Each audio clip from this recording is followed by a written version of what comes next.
What's up, everybody? Welcome to another episode of Latinsplaining. My name is Denise Gonzalez. For those who do not know me, for those who do, what's up, guys? I hope everybody is having an amazing weekend.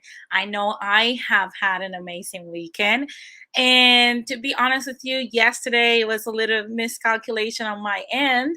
But I am back today, and today I'm giving you a double whammy. I'm gonna go live now at 12 with what was supposed to be yesterday's stream, but I'm also going live at 6 p.m. Pacific time, 10 p.m. Eastern time. And I know that's a little late for people, but trust me, come on now. You guys know you don't sleep as much. So I hope to see you guys back here before I start today's stream. I'm going to share something with you guys that has been very important, and I want you guys to, hold.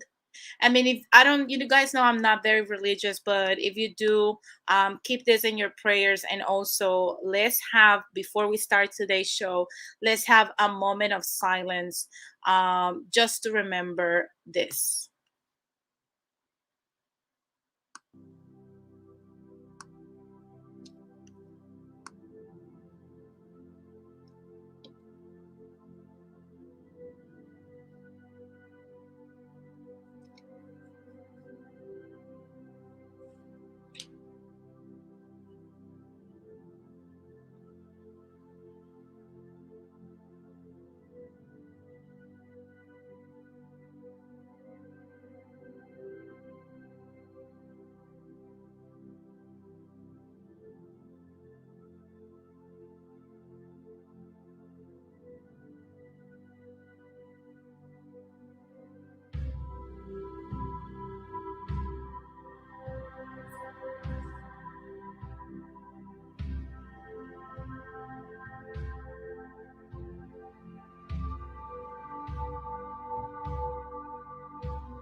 Escalofriante, una mañana en la que no salió el sol. Un escenario al que Puerto Rico no está acostumbrado. Una cosa bien difícil. Hoy no no fue un buen día para nuestro país. Una explosión en el casco de Río Piedras dejó una estela de muertos y heridos. Una explosión, yo no sé, se cayó todito. Si usted conoce a este niño, por favor, comuníquese a Guapa Televisión. Lo que ha ocurrido aquí todavía no se ha descifrado todavía, no se sabe cuáles van a ser las consecuencias. Un evento anticlimático en la historia de Puerto Rico. Que no pierde el mi próximo, yo quisiera tener la hora contigo. Es la esperanza cifrada en nosotros.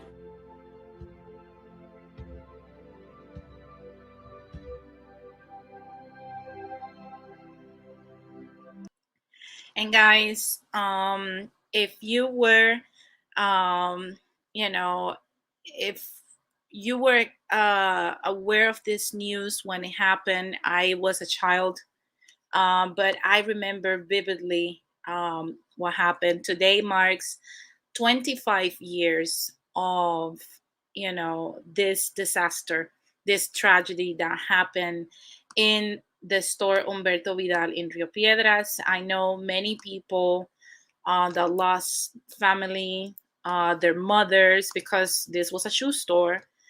So of course, they were mainly women and children in this tragedy. But like I said, it's been 25 years and we still remember. We're never going to forget. And we still have all of the victims in our hearts. So keep that in mind today. Light a little candle for them. Keep them in your prayers and their family members as well. Now, guys, I just wanted to shed light on that before we started today's show. And let's just get this show started without any further ado.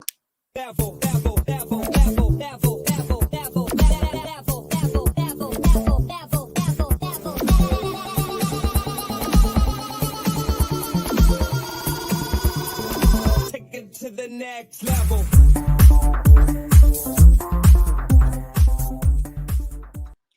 And speaking of taking things to the next level, today I wanted to share with you guys something that is very important that's happening today. We saw it already happen in Nicaragua, but today marks a very special day in Chile, simply because today is the election date. And if you're sick, like the news said, this is directly from the New York Times, and it says, sick of the status quo, Chileans head to the polls. The top contenders to lead Chile out of the turbulent era are a leftist 35-year-old former student activist and a 55-year-old far-right former congressman offering voters a stark choice.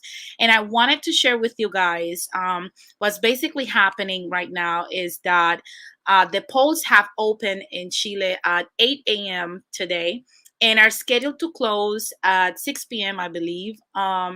There are several presidential candidates on the ballot. The results are expected later today. And the winner of this election in Chile will be in power for a referendum on a new constitution that is currently being written by elected citizens representatives in Chile.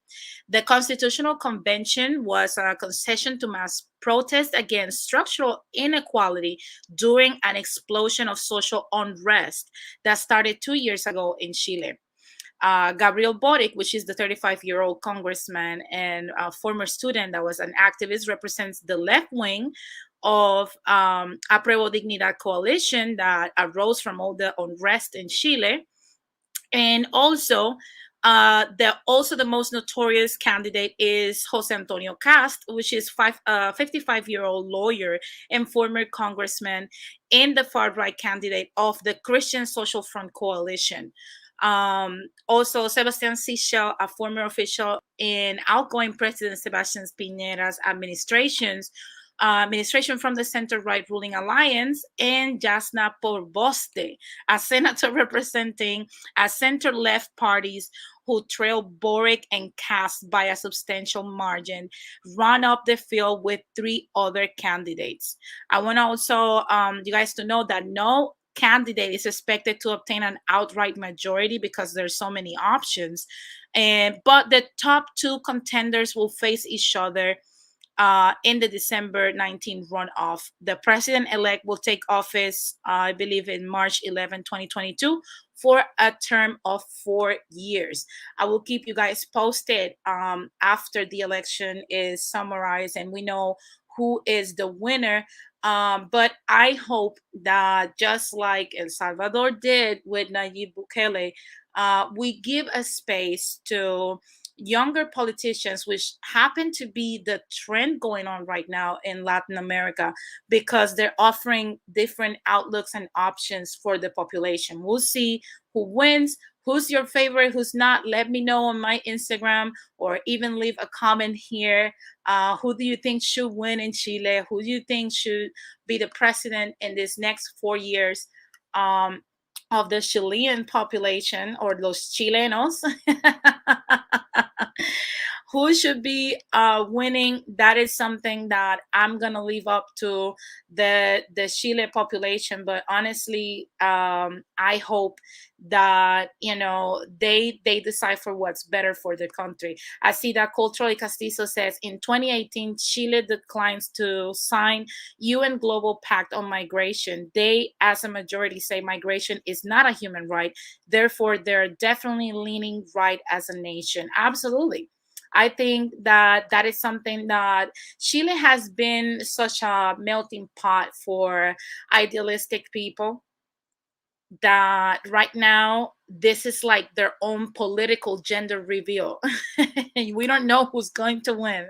And like I said, I hope that they come together to make the best choice for the nation, because we have seen almost 3 years of unrest and lack of stability in Chile. And then they're still in the middle of a pandemic. They're still in the middle of this crisis. The finances of Chile has been rocked. I'm sorry. And they used to be one of the most stable Latin American countries when it came to their economy, and it's been literally spiraling out of control. Even I think 2 or 3 years ago, Ricky Martin was even attacked in Chile at some point. And I will hate to see that one of the most stable countries in Latin America goes under some craziness simply because they can't come together to make a proper decision. Now, moving from Latin America to something that we have discussed here before, uh, you know, is the controversial, the one and the only AOC, and the dress that she should have worn for the Met Gala, saying repeal the South Cap. I have explained to you guys what the South Cap is. And if you don't know what I'm talking about, go back and watch my video called Remember Me, when I explain exactly why we're making this joke about AOC. And, there was some interesting views. I was out of Twitter jail all day yesterday. I was put back in until 10 a.m. this morning. Those privileges only lasted for a few days. But it was interesting because I saw both sides of the spectrum. We have people from the far left and the far right making comments about the new Build Back Better bill that President Joe Biden has just signed, and including in that bill, that I don't understand how we're going to build back better with this in the bill. There is a repeal on the salt cap, and initially it was to go back to the unlimited access to the salt deductions for high earner Americans, especially in blue states. And one of the views that was the most interesting to me was the Robert Reich said, ICYMI, Build Back Better includes a 285 billion tax cut that will almost exclusively benefit the rich. Put simply, this is an absolute outrage and a betrayal of voters. We must pressure the Democrats to remove the salt tax break from their otherwise crucial legislation. And just as much as he expressed himself, also, I wanted to highlight David Sirota said, Claiming salt tax breaks for rich mansion owners are a middle class tax provision is a blatant lie, akin to claiming estate tax cuts are a family farmer tax provision. It's totally grotesque that corporate media insists on pushing such a fragrant lie. And like I said, I see both sides of the spectrum. You have one side of the spectrum claiming that this whole salt cap that Donald Trump did just to stick his thumb on, high earners in blue states of $10,000 as a federal deduction in the taxes. I don't think it was wrong for that, but it gave America $285 billion extra in federal taxes. Now, what Democrats are doing now with their legislation for the Build Back Better bill, basically they're removing that cap. Initially, they wanted to remove the cap completely, but when people started pushing back, what they did is that they went back in and they reassessed, and now they're moving the cap to $80,000. And I'm going to explain what this means. For example, in states like California, where taxes are skyrocketing and are out of freaking control, over property, one of the deductions that you can pick, depending on what's higher, it's property. How much taxes you pay in property. And as I explained before, I was put in Twitter jail again. I was explaining to someone in California, if you purchase a property for $300,000, the tax on property in California is 1.25% over the property value. So that means that you will pay per year $3,750. Now, if you have the salt cap and you're high earner or middle class, the cap doesn't really affect you. You can still deduct it because you're not up there at the $10,000. Now, if you have a mansion of $8 million, then based on the 1.25% of taxes on property that you pay for that $8 million house per year, that's $10,000. So it's still on that cap. You're still on the salt cap that was put in place by the former president, the Shito Trump.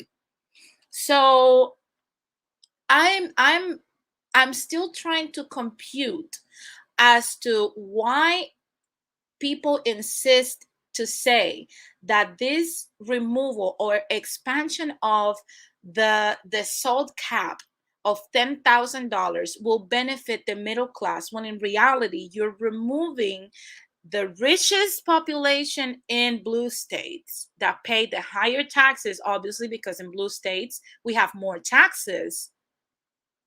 Why removing that cap will benefit the middle class? The people that benefit the most out of this is the higher earners, the millionaires and whatnot, the 20% of this nation, or even 15% of this nation. Now, like I said, the hypocrisy of AOC was discussed here last weekend. But to be honest with you, this is something that, if it's cringeworthy to see folks defending AOC, and it's cringy to see our politicians like Bernie Sanders talking about this whole thing, you know what's even more cringeworthy? I'll tell you what's more cringeworthy. What's more cringeworthy is seeing people that are not basing anything on the facts and are defending Democrats for doing what they're doing in their face, basically being outright corrupt and hypocrites, saying that the salt cap was the removal of it was simply to benefit the middle class. This benefits the wealthy, not the middle class. Okay, so no. I am so sorry. And moving from like cringeworthy, speaking of cringeworthy, another thing that surprised me this week is that now in Puerto Rico, random signs have started to appear all around, promoting the current absent, irresponsible, and incompetent president governor. Pedro Pierluisi running for 2024. Yeah, you heard me right. If you had any doubts as to if this man was going to run for 2024, el descarado va a correr otra vez for the governorship of Puerto Rico. Do you think, let me know in the comment section or in the chat if you're watching live, do you think that we should give, as Puerto Ricans, Pedro Pierluisi 4 more years? Look at the first year of what he has done. The whole island has gone into distress. There's no money for anything. Cops are literally every major weekend locking down every prison and calling in the blue flu. Imagine that. I've never seen that in my lifetime happening with the police, and they have had many protests. And our trauma center in the Centro Médico in San Juan, Puerto Rico is closing down. Doctors are fleeing the island. Educators are fleeing the island. The schools are in horrible states. The food supply is a piece of shit. And this man thinks that we're stupid enough to elect him for a second term. Good luck. Kick rocks. Kick freaking rocks. Jose says no. Wananako Sajin said no homo. And then he said he's handsome. I will vote for him. Okay. No, no, no, no. No, no, no, no, no, no, no. So guys, that has been all for news today. Let's keep it moving because we have a lot of things, and I mean a lot of things to discuss.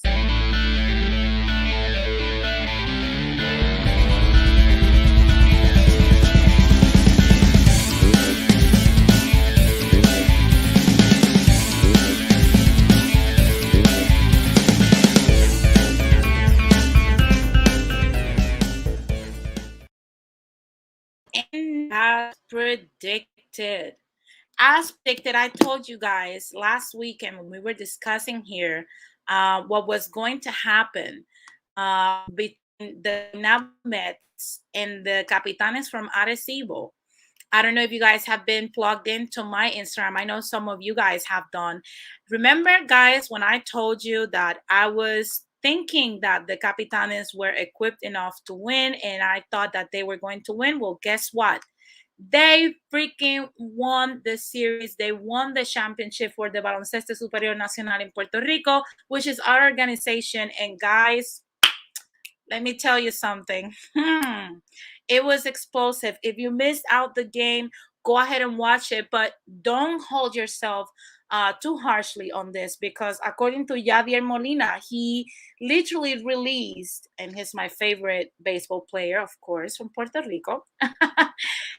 He released a statement yesterday asking Fabrianelli, which is the co-owner with Anuel AA of the Capitanes from Arecibo. He asked them to basically do an exhibition game to give the public what they wanted. And guess what? Fabrianelli said yes. So most likely we're going to see the Capitanes from Arecibo playing against another team very, very, very soon. So I wouldn't hold my breath. If you miss the game, you have another shot. And I hope you don't miss this one because I'm hearing the word on the streets is that it's going to be very explosive. And speaking of explosions, guys, last night, if you missed this match, you're out of your freaking mind. This was a war. We had two boxers that were acting as gladiators yesterday. We had on one hand Sean Porter and on the other one Terence Crawford. And you guys know that I am a huge boxing fan. And this was such an explosive fight. You wouldn't know what was going to happen. We saw Sean Porter dominated all the way down to the sixth round. And in the sixth round, he started declining simply because, and I'm going to say this, and I know Melanated Knight's going to be a little mad because he was vouting and rooting for Sean Porter. But guess what? I was always on Terence Crawford's corner. And guess what? In this specific one, I won. I noticed from the beginning that Sean Porter had a lot of missed jabs, a lot of miscalculations, and Terence Crawford outboxed this dude in a crazy match. And it wasn't easy. I'm not going to lie. Terence Crawford got a lot of punishment as well because Sean Porter is a strong freaking dude. And when I mean strong, that dude's a wall. Okay. But at the end of the day, in the minute 121 of the 10th round, Sean Porter's dad stopped the fight and he didn't want his kid to continue to have punishment. And later on, he said that he stopped the fight because he thought his daughter, oh my God, his son wasn't, doing what he was supposed to do. He didn't listen to him. He didn't train like he was supposed to. So he decided to stop the fight to avoid not what's happening, because in reality, Terence Crawford had not done anything significant to Sean Porter at that point, but he stopped it because of what was about to happen. We all saw it coming. He saw the writing in the wall and he said, hey, this is it. He's out. If not, I'm gonna throw in the towel. I'm gonna stop the fight. This is it. The minute that, because this was the second time that Sean Porter was on the ground. And we saw all those body shots that Crawford was doing. Crawford outboxed Porter in this match because he had more precision. Sean Porter had more power, but he was not organized. And that's literally what brought him down. I see that Melanated Knight says, I don't have an issue with Crawford. I'll just like Sean Porter, and Crawford got on my nerves because it takes him forever to fight at times. I get it, Melanated Knight, and you're absolutely right. Culturally Castizo says, Porter pushes forward and loves to attack. Porter had to utilize on changing his rhythm more. Absolutely. I think his style would have won him. The problem is that he needed to train for the champion. The champion is notorious. Crawford is notorious for his precision. All throughout his career, look up all of his fights. He's a very precise type of kind of like what Israel Adesanya does on MMA, that he goes into like a mosquito and you don't realize like he actually bit you and he got you. By the time you realize that he's away of you, he's far away from you and you cannot counterattack. So that's basically what we saw. And we saw Crawford at many instances being rocked by the power punches of Porter. But in reality, we know that Crawford's precision was going to pay off. And we started seeing it on round 7, round 8, round 9. Ultimately, on round 10, it had to be stopped, because if not, the other 2 rounds were not going to be pretty and they were not going to be useful in any way for Sean Porter. So I agree with his dad. It had to be stopped. I am so sorry. Now I see Cultural Castizo said Crawford is the best. I like him more than Spence Jr. Look, I like him more than Spence Jr., but Melanated Knight likes Spence Jr. better, obviously because of Spence Jr.'s resilience. But I wish that they will stop avoiding each other.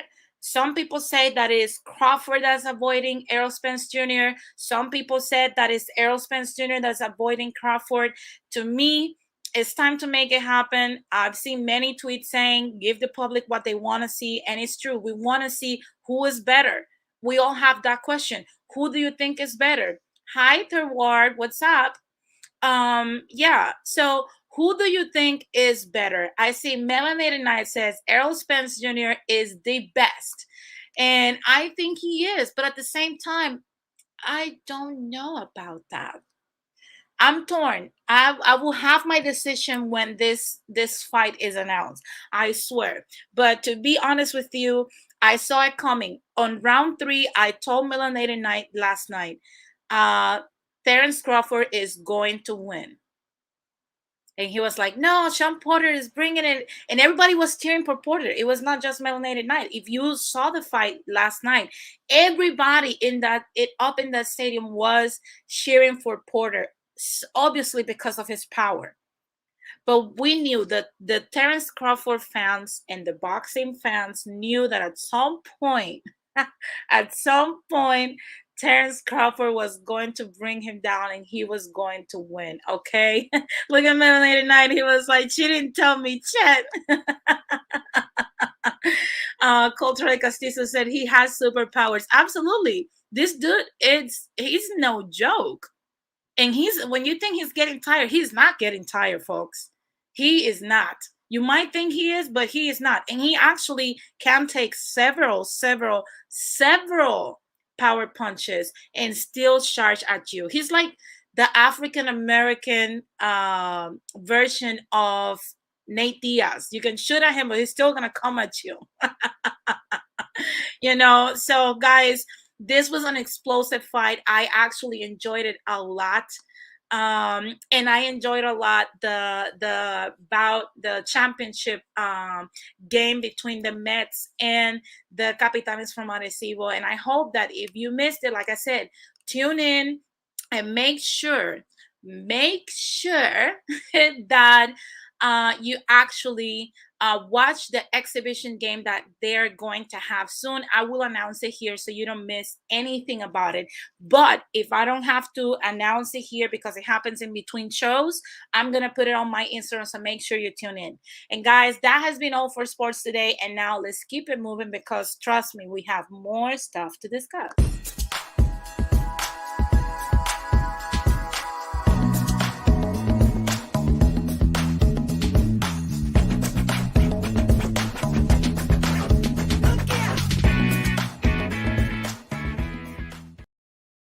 And guys, the music sector today woke up.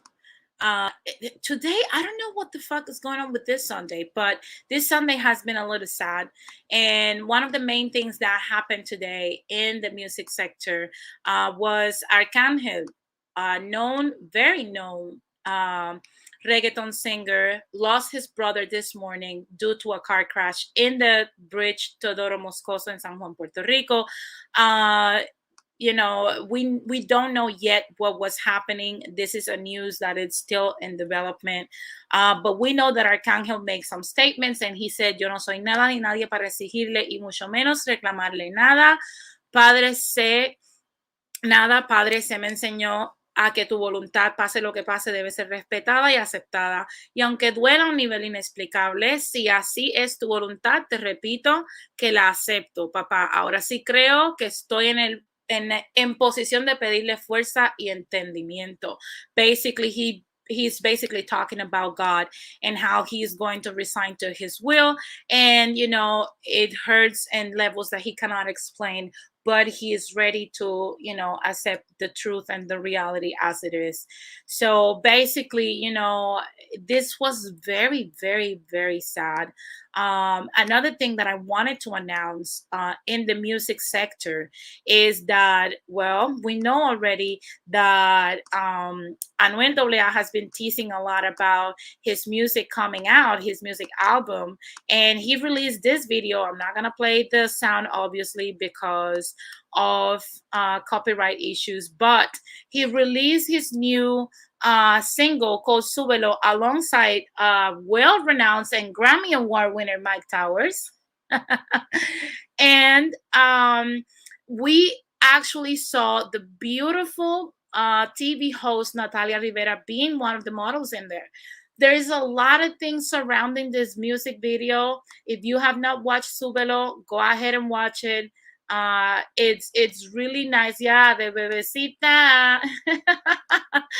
But to be honest with you, a lot of people loved it, but a lot of people hated it. I don't know why. They said that this song is only good because it has Mike Towers in it. A lot of people, I don't know what's wrong, but a lot of people have been hating on Anuel AA for no freaking reason. Haven't you guys found that weird? That's freaking weird to me. That's freaking weird. But to be honest with you, to each his own. I love Anuel AA's music. I don't care that he is ghetto. I don't care that he went to prison. His music is dope. And when you want to work out and get motivated, there's nothing better than Gangsta Trap by Anuel AA. If you don't believe me, go to the gym, play Anuel AA, and you know what I'm talking about. Now, guys, that was all for music. today. Let's keep it moving to our main topic.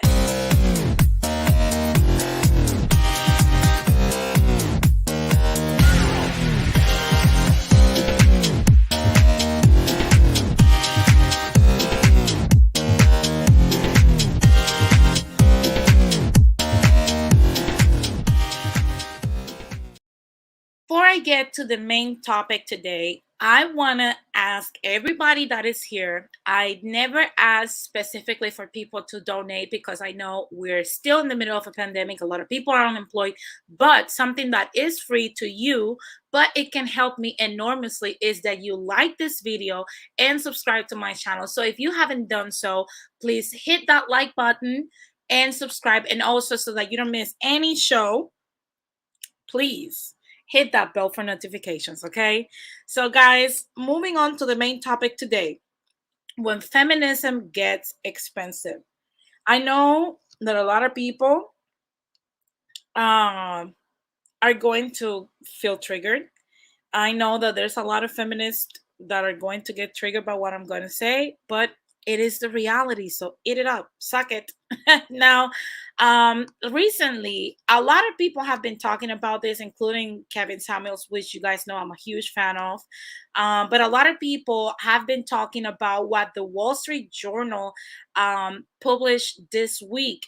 And what they published was that the USC, the University of Southern California, pushed 115,000 online degree graduates, got low salaries, huge debts. It says the prestigious private university hired a for-profit firm to recruit students to its social work master's programs. You don't feel like you're part of an elite school. In that same article, it says, over the past decade, the University of Southern California has used a for-profit company to help enroll thousands of students in its online social work master's program.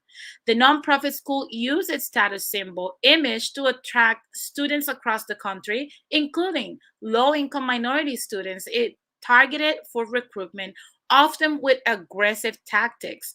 Most students pile on debt to afford the tuition, which last year reached $115,000 for the 2-year degree. The majority never set foot on the posh Los Angeles campus, but paid the same rate for online classes as in-person students. A master's in social work is a requirement for many counseling jobs. There are less expensive ways to get one. More than a dozen public universities in California produce graduates with less debt and higher incomes. The data covering 2015 and 2016 graduates show. At California State University, Long Beach in Los Angeles County, graduates borrow less than a third of what the USC students and earn a median $59,000 2 years later, about 14% more than USC students. Now, you guys might think, how is this feminism getting expensive? Blah, blah, blah, blah. Oh my God. I see that Wananaka Sajin says feminism has always been bad since its inception. That's why a lot of communities are below replacement rate birth rates. Well, there's good and bad in everything. Look at Morena. Oh my, Denise. Look, I am a fan. I am a fan of that man because he is speaking the truth that we need to hear. And I know that a lot of people hate him for whatever reason, but in reality, you don't have to listen to him. You're supposed to listen to Kevin Samuels if you want to get married. That's it. If you don't want to get married, then he's not the guy for you. It's that simple. Now, you might think, why am I bringing this compared to when feminism gets expensive? It's very simple. In the Latin community, we often have this type of ladies that proclaim themselves to be feminists and, pro-woman and all this stuff. And we see them charging a lot of people, insulting people, hating on men, talking all kinds of shit. And they're always this type of independent, strong Latina woman, independent, strong woman. I don't need men. Men are trash. Men are this, men are that, just like the diverse steps. But we call them the Sylvester Stallone sisters. Okay. And if you think I'm joking, tell me how many feminists don't look like this in Latin America. They look just like that. Come on now. Come on now. You know which ladies I'm talking about. You know it's true. The Sylvs. I'm going to call them Sylvia Stallone. Well, if you happen to know a Sylvia Stallone, you know that Sylvia is aggressive. Sylvia says that she doesn't need a man, that she has college and she pays her own bills and she makes a lot of money and she went to school and she's intelligent and blah, blah, blah, blah. And she has her 3 kids and Sylvia is killing it. Well, Sylvia, today's show is about to expose your reality because feminism hasn't worked for you.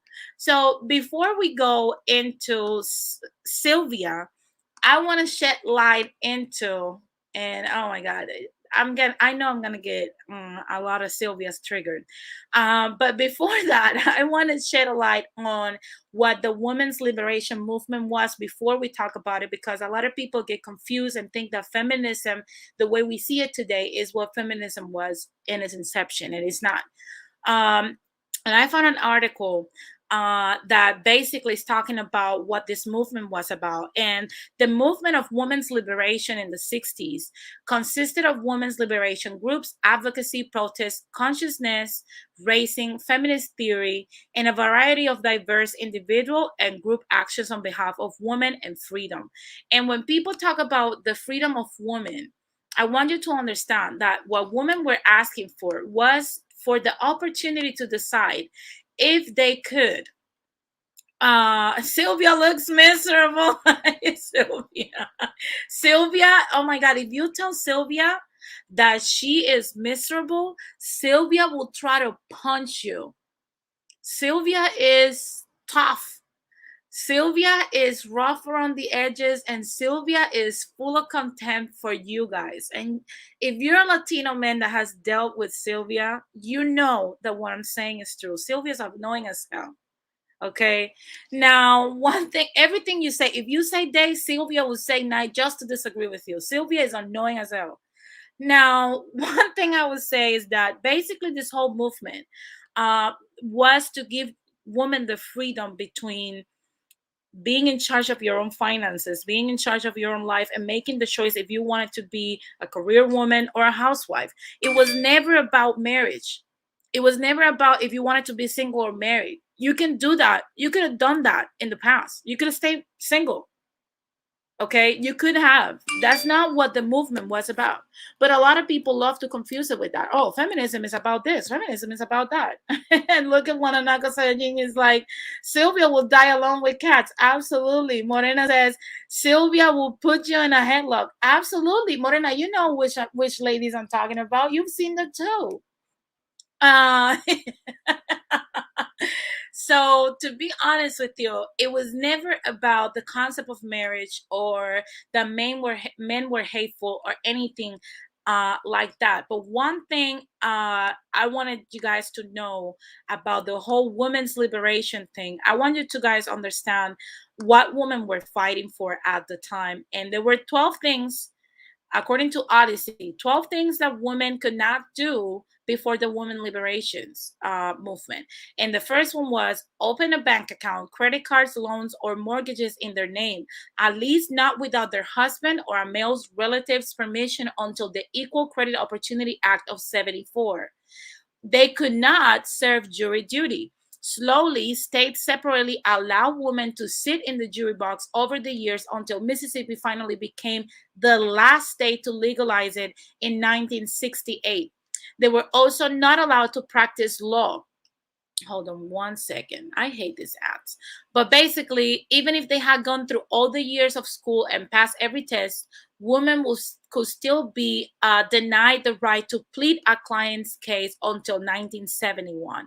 Also, they could not attend a military academy. I guess this isn't much of a surprise, but West Point didn't admit women until 1976. Also, they could not take birth control pills. That's dark. That sounds kind of like The Handmaid's Tale. They were available in the 60s, but several states continued to ban them. If you happen to live in a state that didn't ban birth control pills, you had to have your husband's signature before the doctor can prescribe them to you. Number 6, they were not allowed to attend an Ivy League university. Yale and Princeton got on board in 69, but Harvard held out until 77. They were not also allowed to take time off to have a baby. If a woman happened to have a job, she would lose it if she wanted to take any maternity leave before the Pregnancy Discrimination Act of 78. Also, they could not become a Supreme Court justice. There wasn't a law stopping women from serving on the Supreme Court, but no women were ever appointed until Sandra Day O'Connor in 81. And as of 2018, there are 3 women out of 9 in this SCOTUS judges. We know already we lost one when Justice Ruth passed away last year. Number 9 was get a job without being rejected simply for being female. Until the Civil Rights Act of 64, it was perfectly legal to discriminate against someone based on race, sex, religion, and a national origin. Number 10, they were not allowed to adopt a baby as a single woman. I don't see why you will fight for that, because if you're a single woman, why you want to adopt a kid? But anyway, this was possible in some states, but other states banned it from happening. This gradually changes in the 60s when adoption agencies started recruiting single women for potential adopters. Number 11, they could not become presidential nominees for a major political party. Hillary Clinton was the first woman to ever receive a major political party nomination in 2016. Did you know that Hillary Clinton was a Goldwater girl too?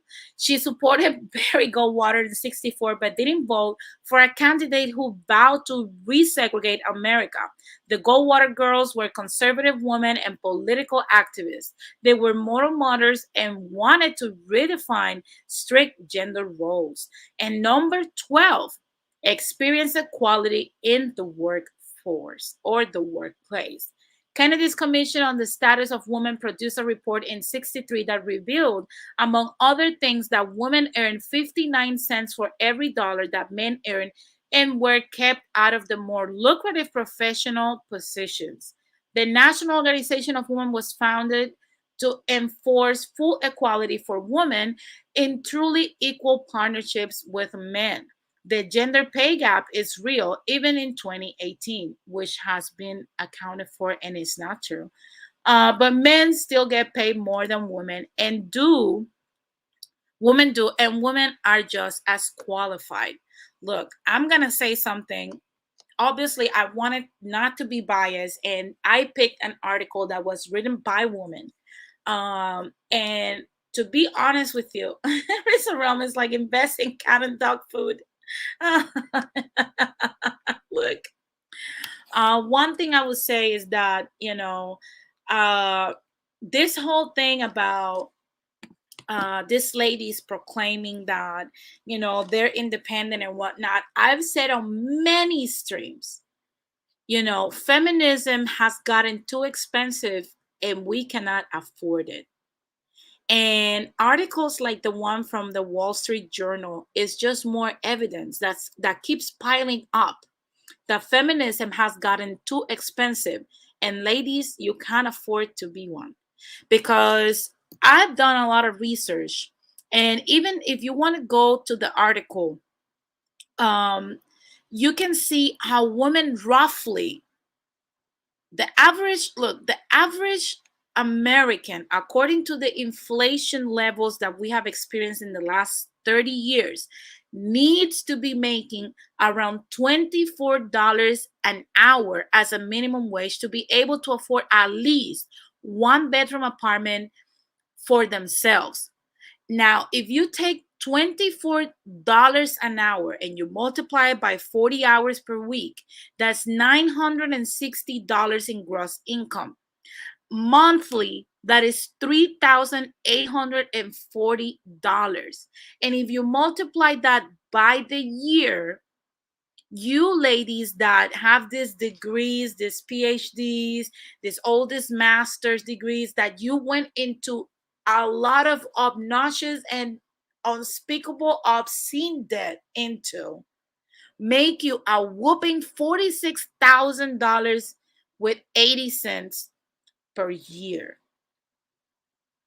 And when I say feminism today has gotten expensive, we have ladies out there that make $46,000 that have $100,000 to $200,000 in debt, plus their consumer debt in credit cards and whatnot, plus their vehicle and all of this debt, and God forbid if they have a mortgage.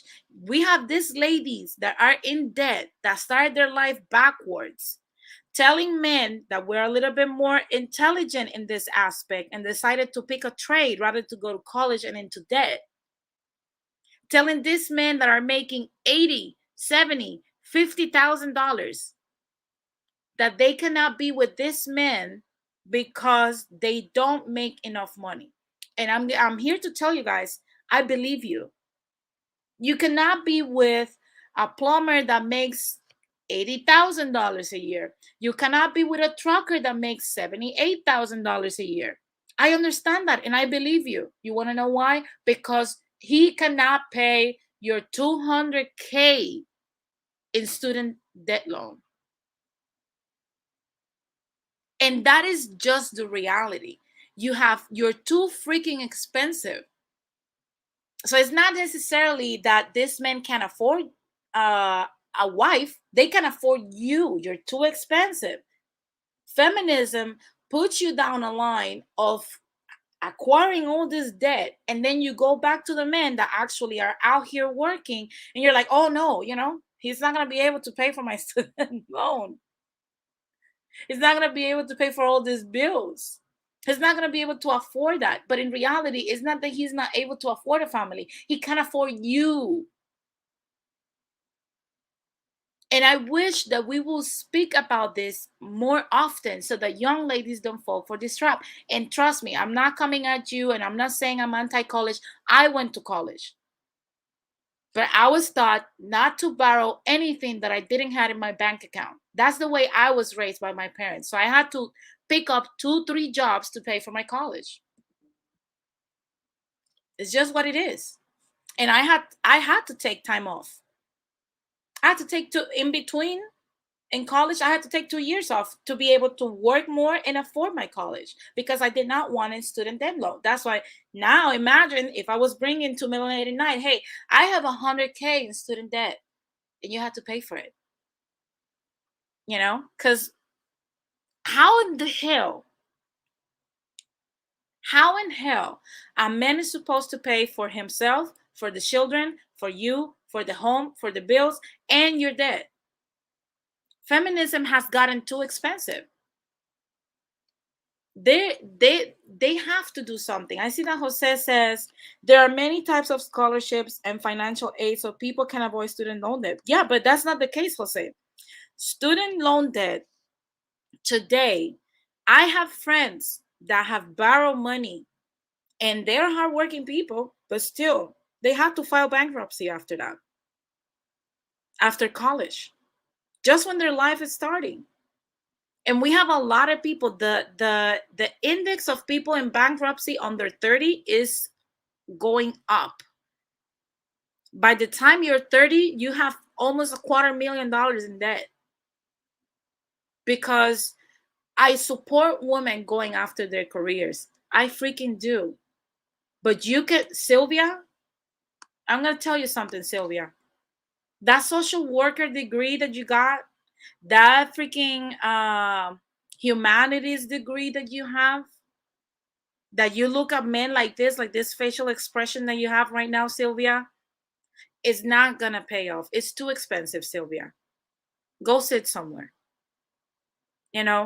We can't afford you. You're too expensive. You don't know how to manage money. And it's like I said, the whole feminist movement was never about making women drift away from men because men are inferior. The whole feminist movement was for Sylvia to better herself and have the option to decide if she wanted to stay at home or if she wanted to contribute to the family. And Sylvia loves to go to college. She loves college. She loves going to college because then she can come out and annoy us with her degree. And this lady's, oh my God, Sylvia loves to go out and insult us.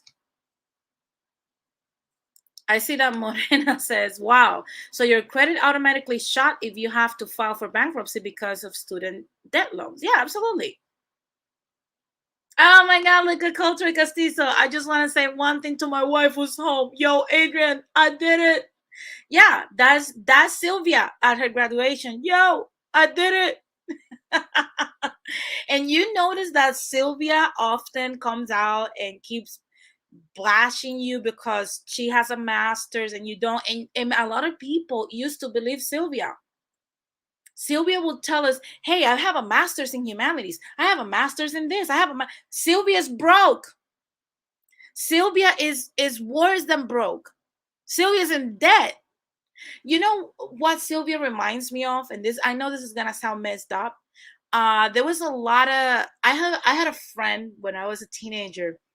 And in my private school, there were a lot of girls that were, we were very pressured to stay in shape. And a lot of girls used to start, with this stress and go into anorexia. And there was one of my friends that used to call these anorexic chicks fat girls and paws. Because if they were to be left to eat whatever they wanted, they would be fat. That's what they ate. So they were fat girls on pause, fat chicks on pause. You know what Sylvia is? Sylvia is a homeless person on pause. If Sylvia takes a vacation, Sylvia will be on the street. Make no mistake. If Sylvia decides to go out and about and ask for extra whack at Chipotle, Sylvia will not have any electricity. Sylvia is broke. But Sylvia wants to come out here and tell us how feminism is work out for her. Sylvia is hella broke. Okay, Sylvia is living a life of cup of noodles and hot dogs. But hey, she got her degree. She won't smile at you at the grocery store. Sylvia can do it herself. Sylvia don't want you to help her with the boxes. Sylvia don't need a man. Sylvia don't want to have a man sleeping next to her. Sylvia doesn't need to get married. Sylvia chose to not get married. They literally, and I love what Jose said here, because this is the reality we're seeing that is transplanting into our community. He said they should not get degrees to shame men. That is exactly what Sylvia loves to do. That is Sylvia's sport. That is Sylvia's sport of choice. And I know that in here I have talked about the divest steps. Oh my God, look at Guanaco.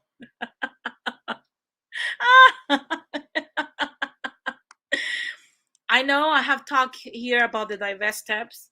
And if you think that Sylvia's are any different than the divest steps, let me tell you something. Sylvia is even scarier than the divest steps. It's even because Sylvia will put you in a headlock. I don't remember who said that, but Sylvia will put you on a headlock if you say something about her degree. Because Sylvia, her degree is a solve it all. There used to be a time when Latina women used to cure everything with Vicks Vapor Rub. Do you guys remember that? Well, Sylvia solves everything with her humanities degree. If she's sick, she'll throw it at you. If she has a headache, she'll throw it at you. If you say something, she'll throw it at you. Oh, it was Morena who said that. Yeah, Morena was right. Sylvia will put you on a headlock in the blink of an eye. Sylvia will call you everything and their mom, and she'll tell you to suck her pee-wee and everything. And I have something to say to you, Sylvia. Sylvia, when you hit 45 and that degree is still paying you the same lousy $46,000 a year, and you could not get with a dude that can buy your labor, make no mistake, an electrician in our community makes $76,000 per year. He can buy the job that you do and still have money left. But you look down on that man because your degree is shiny and you hug your degree at sleep. And let me tell you something, Sylvia. At 40 years old, when you have a bad knee and a fucked up back, let me tell you something. You're going to be left alone to your devices, subscribe to an Apple rewards for your dog, because nobody, and I mean no one, will deal with you. Feminism has gotten too expensive in our community and is growing at a scary pace. We have more Sylvias than Lupes. Lupe is beautiful. Lupe is sweet. Lupe is a mother, a wife, a loving and caring girl that's ready to jump into marriage at 22. Sylvia, at 45, wants to shame Lupe for marrying at 22, telling Lupe that Lupe should go to college like she did. Fuck man and suck my dick. That's basically what Sylvia keeps saying. Literally. And it's too expensive. And I want young ladies to understand. This is coming from an older lady. I'm 34 years old. I went to college, not for social working. That's another thing, Sylvia. If you are going to go to college, Sylvia, why you didn't go to college for engineering, math, science? Why? Oh, I get it. That's a man's job. You know? Yeah, Morena, and probably no kids. Yeah, Sylvia is old and bitter. Sylvia has no kids. Would you imagine if Sylvia were to have a child? If Sylvia, oh my God, Sylvias don't have kids. Sylvias don't have children. Nobody wants to procreate and reproduce with Sylvia. And Sylvia's too good to reproduce with anybody. Sylvia looks down on painters, on gardeners. Sylvia looks down on everybody because Sylvia's the shit. Sylvia had everybody put her through college so that she can become a stellar and shiny social worker. I feel bad for Sylvia's kid if she happens to have one, because I highly doubt it. I highly doubt it. If Sylvia didn't have that kid at 17, trust me, Sylvia has no kids. Sylvia has no freaking kids. And if Sylvia has kids, they hate Mama Sylvia. I've seen it with my own eyes. When Sylvia has a kid, Lil Sylvia doesn't like Mama Sylvia. And it's time for us to start telling this to younger ladies in our community.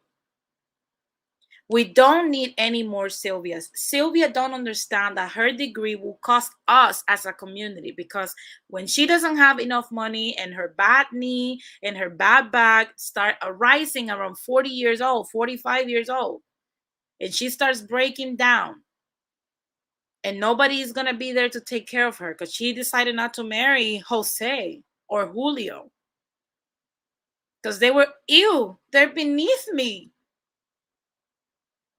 Even though Julio and Jose make $70K per year or even $50K per year. And they could have made an amazing family that made $90,000 a year. Middle class. But no, Sylvia decided that her degree is better. And let me tell you something. I know this is going to sound misogynistic as hell. And you can call me, like I said, I've been called whorephobic, womanphobic, all kinds of phobic. Women don't make, for the most part, don't make smart financial decisions. We don't. As a woman, I can accept that. We don't.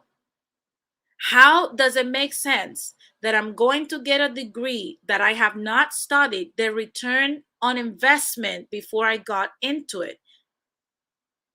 Becoming a social worker today doesn't pay hundreds of thousands of dollars. So if you're going to invest hundreds of thousands of dollars to get a degree that doesn't even pay you that per year, was that a smart choice, or just this feminism in modern era has gotten too expensive?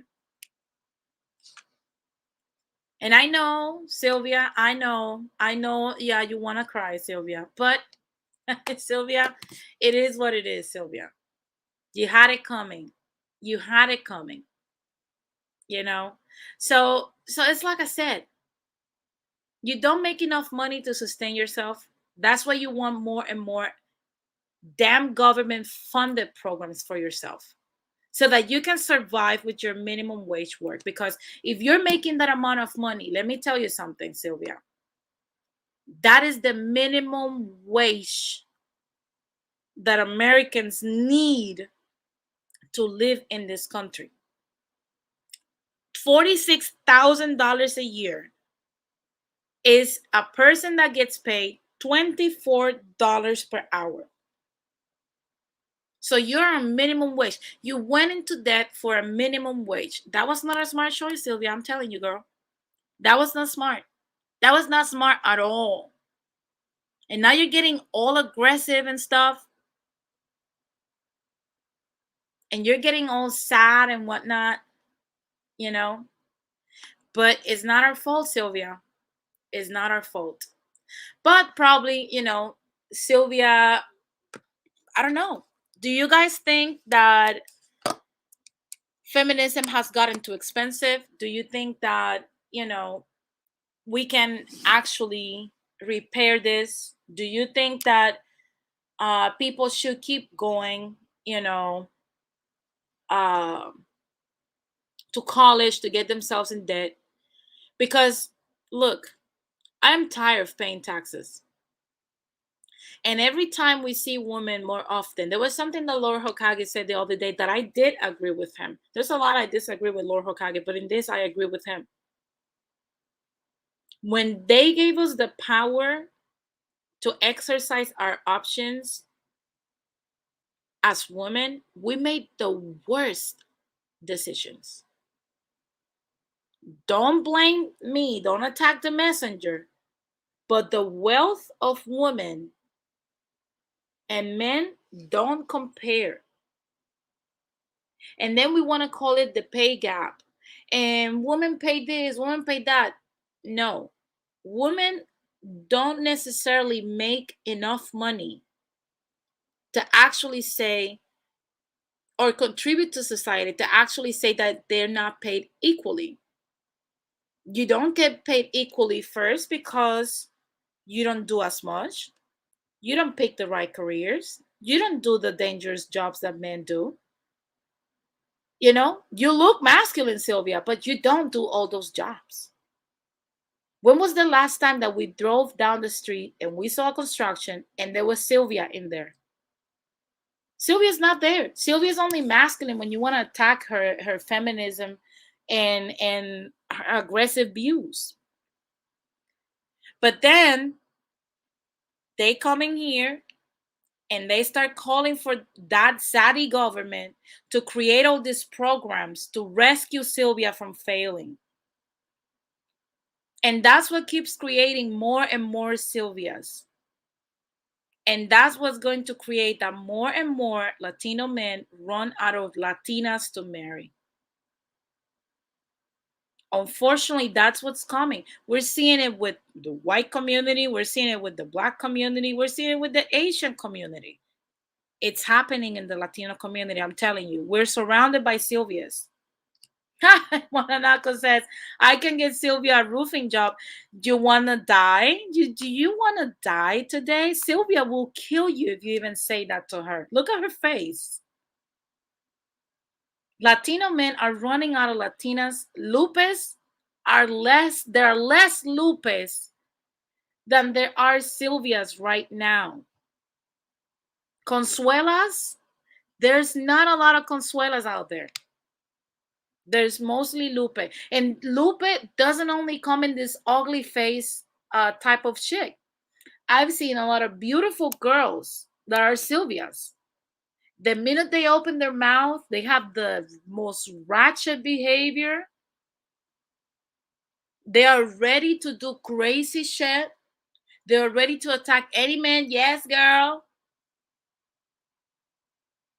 Ah, look at Morena, Denise. Ten cuidado hablando tanto de Silvia. She will come after you.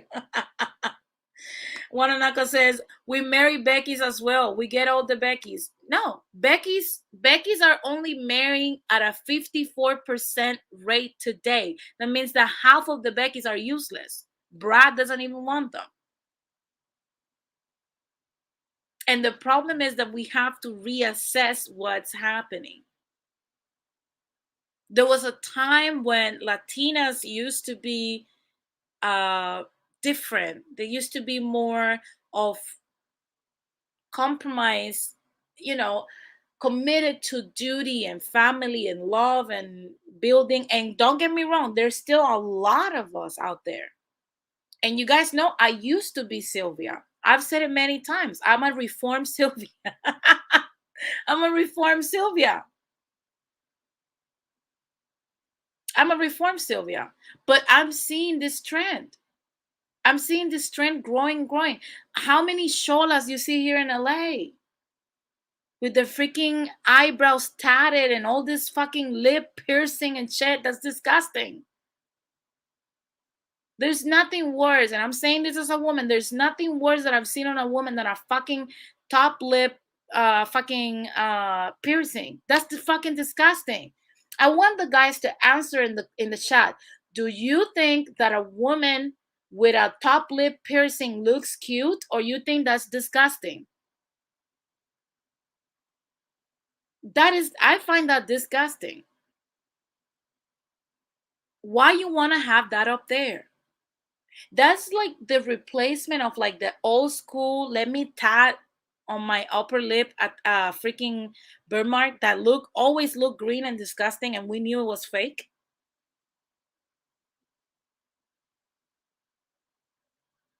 So it's like I said, feminism has gotten too expensive for Latinas to afford. We literally can't continue with this. Jose says, it looks disgusting and horrible. Morena says, upper lip piercing? Yeah, upper lip piercing. Upper lip piercing. Guananaco says, I've seen a lot of the differences by American-born Hispanics and fresh off the boat Latinas. Fresh off the boats are way better. Absolutely. Look, Ramon said, no piercings, period. Maybe on the tongue because there's a use to it. Johnny Mills says, I don't like when they get plastic surgery. United States of Atlantic Creole Nationalist Party says, if Denise or Morena had a lip ring, I'll still accept y'all. Well, I don't have a lip ring and my men already accepted me without it. But I'm not looking forward to have that. That's disgusting. Look around you. And I want to give men this assignment because I think that we still have a room of opportunity in the Latino community to reverse this stupidity. I want you to go out in this new week, and every time you're surrounded by our people, look at the woman and look at the way they behave.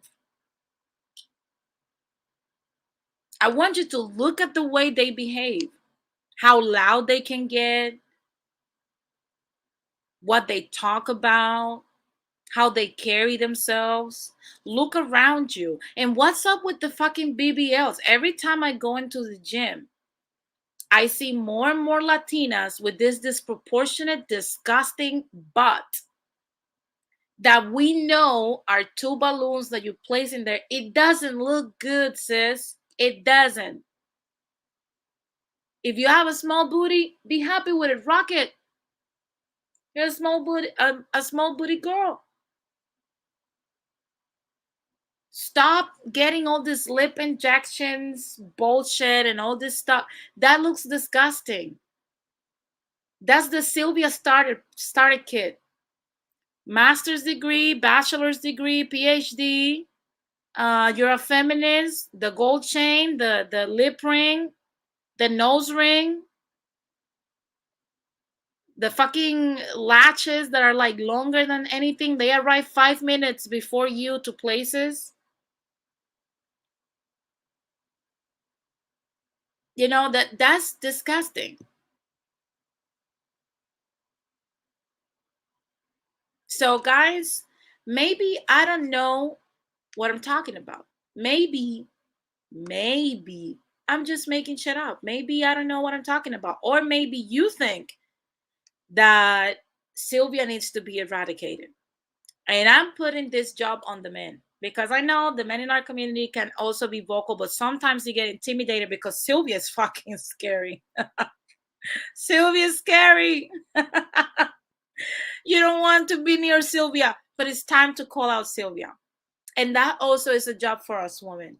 I want you to take this week, like I said, and look at the women in our community and start looking at the way they behave, how they treat men, how they talk, how they even teach younger girls about what men are and what they do, and like, you know, calling men cochinos, this and that, and blah, blah, blah.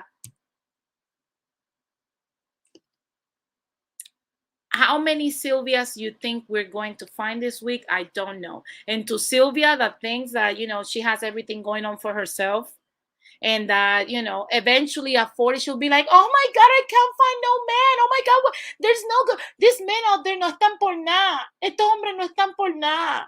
It's not that the men don't want to do anything. It's that you are too toxic, sis. You're like acid. Like, please, come on. Come on, Sylvia. Come on, Sylvia. And they don't have time for you. And they're now in greener pastures, and your time has changed. Your time passed. And I know it's sad. I know. You don't have to make that face. It's sad. But like I said, maybe I don't know what I'm talking about. Maybe I'm just full of shit. Maybe I'm just calling this out. But there is a crisis brewing in the Latin community with feminism. And we're seeing it the more and more of our women keep getting into this education path. College is the place where femininity goes to die. And I want to know why, Sylvia. Why you cannot be feminine and educated. One thing is not against of the other. I want to know why femininity dies in college. I want to know. And I'm sharing the link. So if you guys want to come up, we can chop it up. We can talk about it. But before I do that, you guys know I always go into intermission. And you can follow me also on Instagram so that you can keep up with everything that I do, everything that's happening in Latin America, also results of elections, things that are brewing up. Make sure you follow me on Instagram, denise.gonzalez.villegas1, so that you can keep up with me. Now, guys, I'm going to take 5 minutes. It's 1:15 p.m. where I'm at. I will be back at 1:20, and we're going to discuss Sylvia. We're going to see how Sylvia is impacting the lives of many, many, many people in the Latin community. And it's time to eradicate Sylvia and her feminism from our community. I'll be back in 5 minutes, guys. Get that popcorn, those snacks, those drinks, use the loo, whatever you got to do. You have 5 minutes to do it, and I'll be back with the rest of the discussion.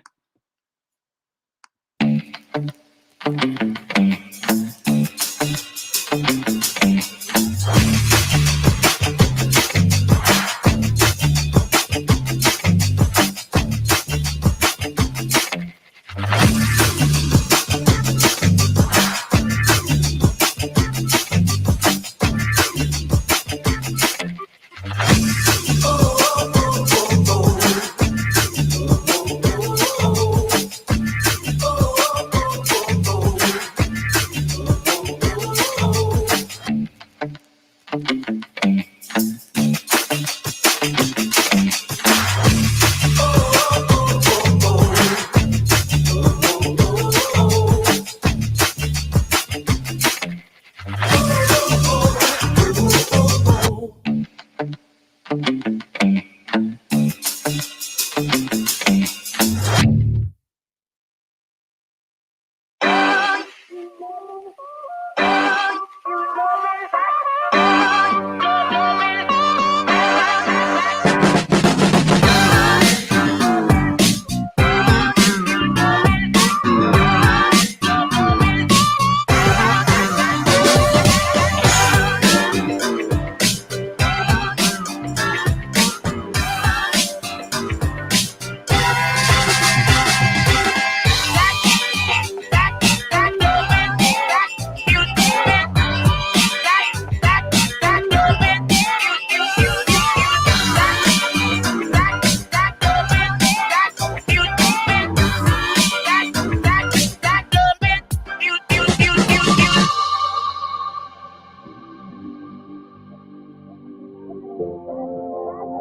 we are back, people. We are back. We are back. I hope that you got your snacks ready.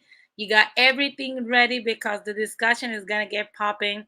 I want to remind before I let the guests in that the views and the statements of the guests do not necessarily represent those of the channel and or those of the panel members, as some comments may be offensive to the changuitos or select groups of people. Also, I want to remind you that by calling into the live show, you waive your rights to the use of your image and likeness for the purposes of this show. Also, I want to remind everybody to do not use content without written permission. Authorized use of unauthorized use of content will be reported for copyright infringement. And without any further ado, guys, I want to welcome the one, the only, good evening, the mayor of Parkchester, Jose Negron. And if you think that's not enough, I want to welcome the one and only, my good friend Rakim. What's up? Good afternoon, everybody. It's 30 days until the first day of winter. Oh my God. Here we go again. Now, what do you think about feminism in the Latin community, Jose? Do you think feminism has gotten too expensive?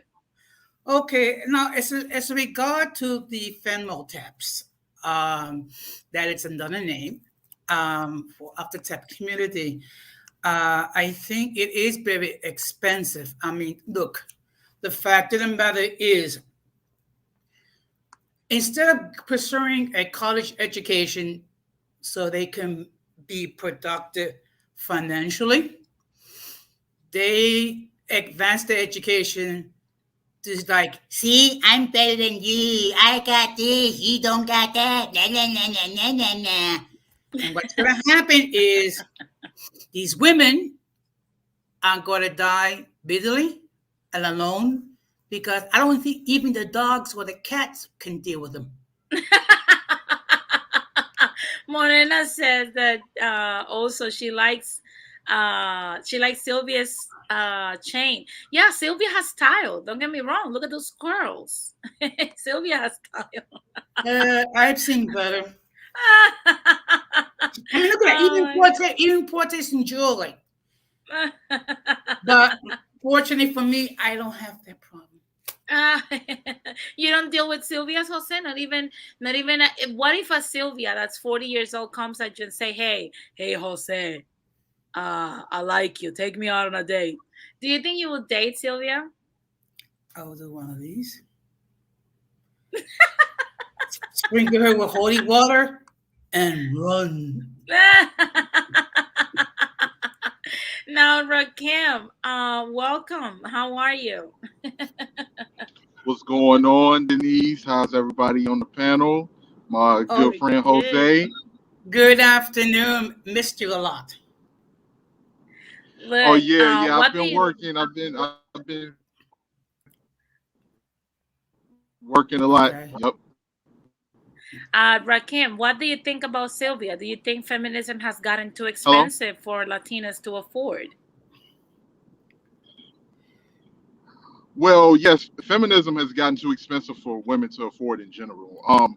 Which, like what you were saying, due to the decrease in the economy, the debt, the housing, um, feminism has definitely gotten expensive. But I think for so many of these women, they've been indoctrinated for so long that it's hard to turn that off. It's hard to swallow their pride and actually say that they need a person that they've been trained to look as beneath them for so long.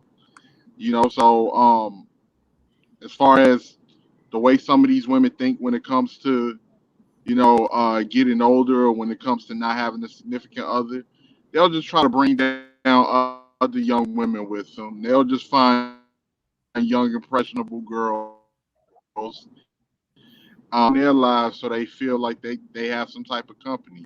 Because no matter what, it's always going to be men's fault. If men was to happen to disappear today, everything will still be our fault.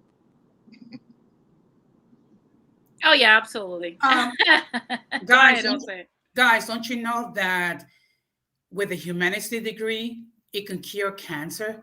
With a humanities degree, it can cure acne. With a humanities degree, it can cure COVID-19. Don't you guys know that? A humanities degree today, it has become the new Vicks vapor rub of Sylvia. Sylvia doesn't know a lot of things, but she knows that her degree is very useful. And let me tell you something, Sylvia. This is what's coming.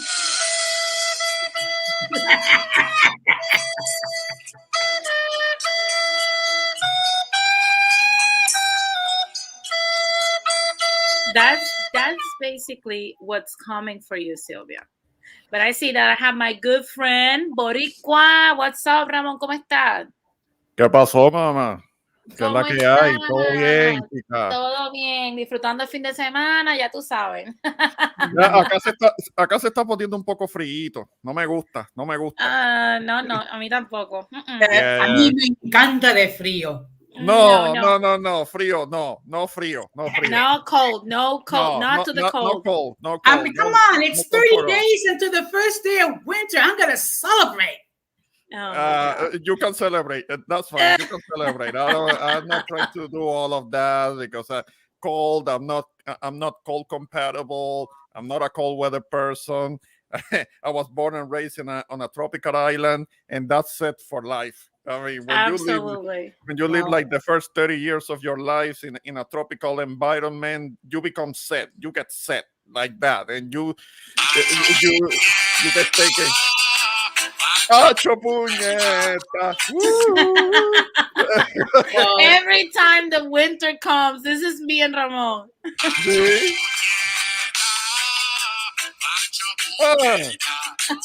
No, not me. Yes. Every day winter comes, is happy days are here again. No, winter is here. No. No. Real quick. Also, I want to say. Nah. All that cold and me suffering from bronchitis because of all that cold. Nah. That's not for me. What's up, Rakim? What's going on, man? My boy Ramon. What's going on, man? How you doing?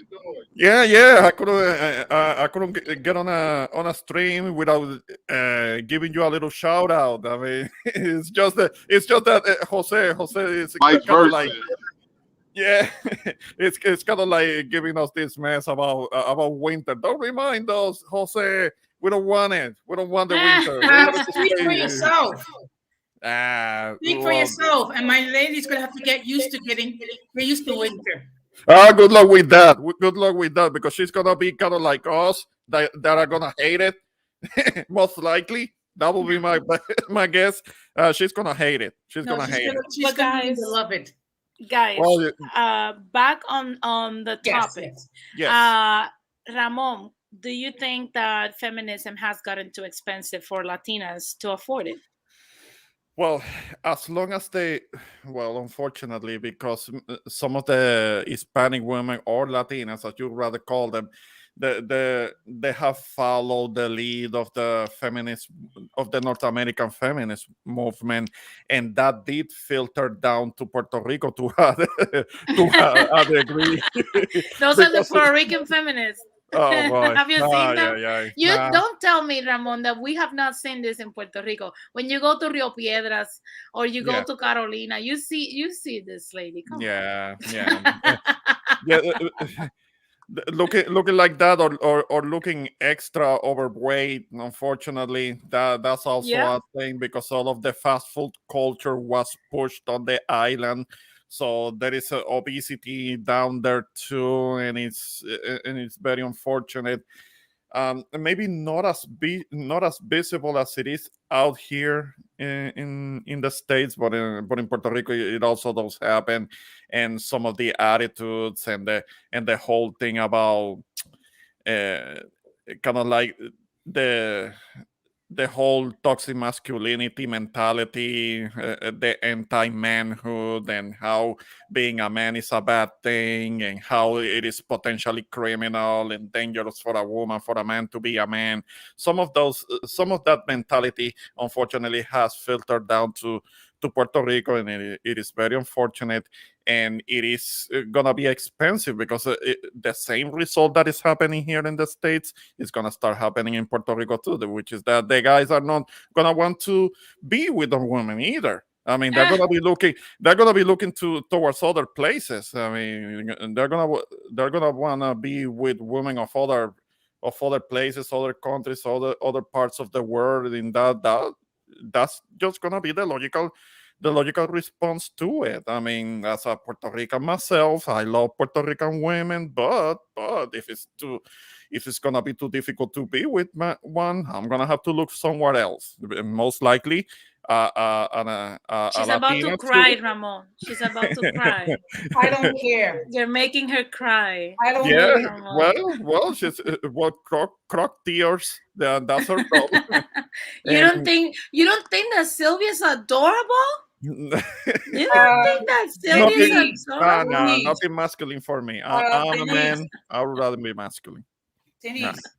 Yeah, go ahead, There's Jose. more likelihood that you'll get on a subway car during rush hour.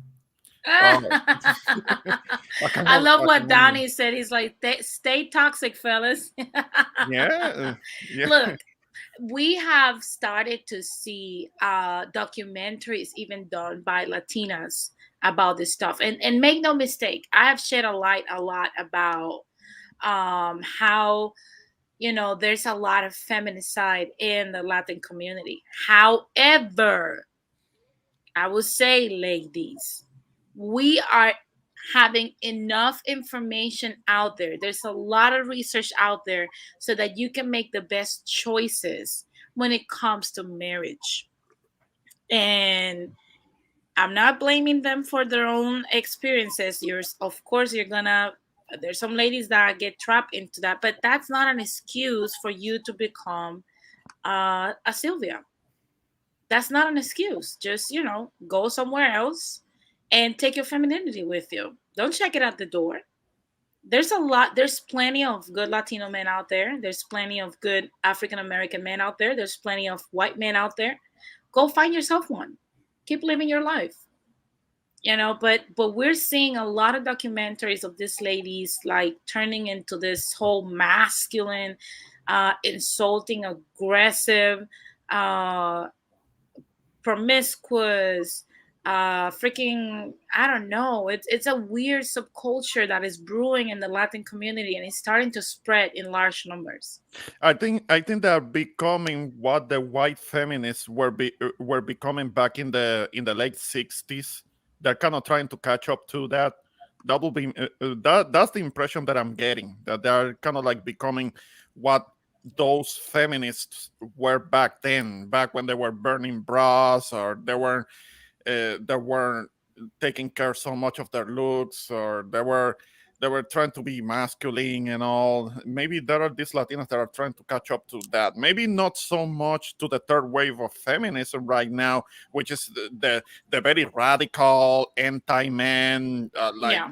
that they talk about that the world would be better off if men are actually killed off. Hashtag kill all men. That's an actual hashtag. You can look it up. What? Yeah. I've seen that hashtag, the hashtag kill all men, and that's actually a real radical feminist thing where they actually believe that the world will be better off if men are killed off. All of us are killed off, and that it's only women, and the world will be a better place because of it. I mean, Oh my it's a, God, that's yeah, sick. it's a, That's sick as hell. yeah, it's a whole bunch of garbage. But I mean, That's, you know what that reminds me of, Ramon? Do you remember there was last year like this whole propaganda in the UK because one woman was supposedly abducted? There was this whole propaganda to quarantine the men after 6 p.m. to avoid that women will be abducted or anything like that. Hey, JS, what's up? And men started protesting that because I'm like, if you're trying to protect women, why quarantine men and not the woman?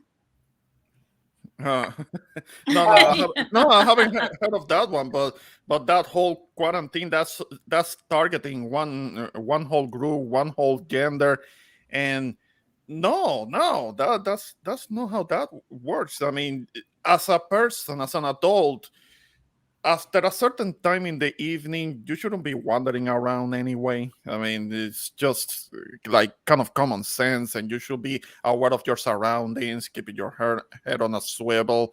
But that whole thing, quarantining, targeting a whole gender of a whole part of the population because of one woman thinks that they're about to get abducted. That's kind of like weaponizing an issue against a gender. No, no, nah. I It's couldn't like do that. I couldn't. it's kind of like what Donnie's saying. He's like, if Sylvia's are strong and independent, then why can they walk alone at night? I'm just saying. Yeah. Ramon, be careful because you're going to give the female investors more information so they can use. Because I remember I had a run-in with a female YouTuber, more or less along the same lines about the men in her community. I think I know who you're referring to. I'm not gonna mention names because Neither they don't am deserve. I. No.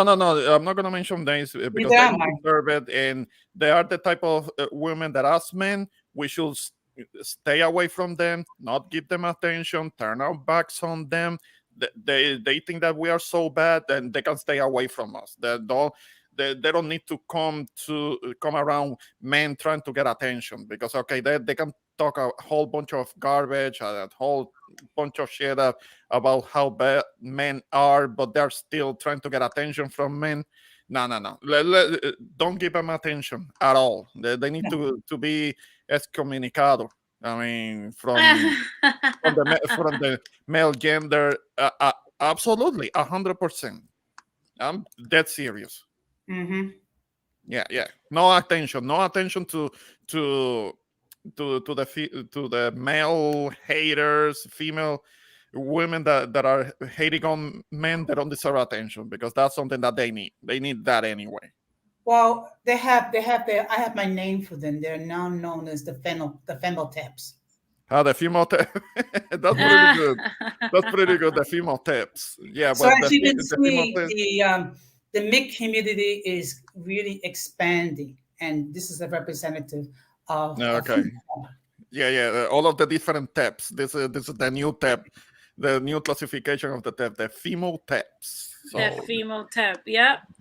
So the female taps needs to be. And that is Sylvia. Isolated. They need to be. Look, one thing I would say is that I recently went to Puerto Rico, and whereas you can still see that we're still a very family centric community Yeah. in the island, we still have a very small group of women that are into this whole thing. Yeah. And they're going down that rabbit hole, and you see this shit that they say. Yeah. And they're glorifying toxicity. Yes, girl. You know, if he's not gonna do what you want him to do, then he can continue with his life. You don't need him.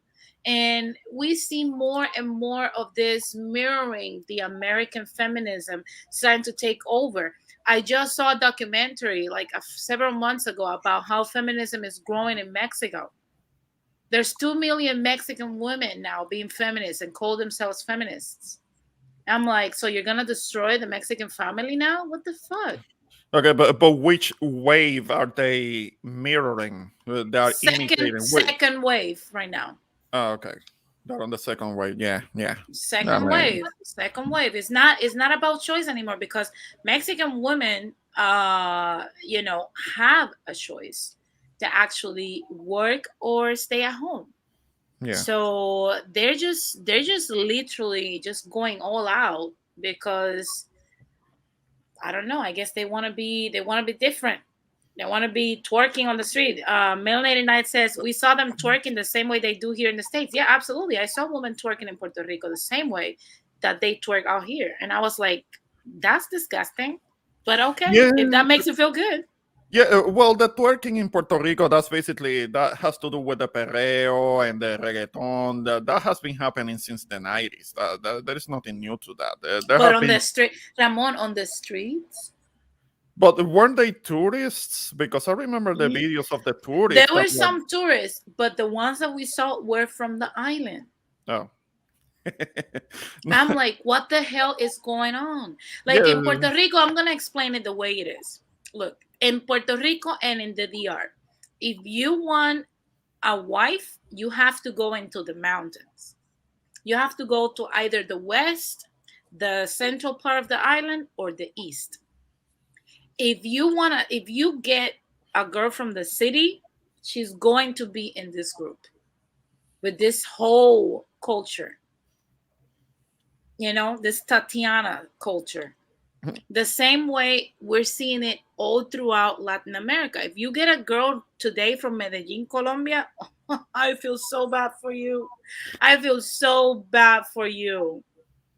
If you go to Medellin, to Bogota, even in Cali, I feel so bad for you. So look, I even have a friend that his girlfriend, he literally went into Orocovis to find himself a wife. Mm-hmm.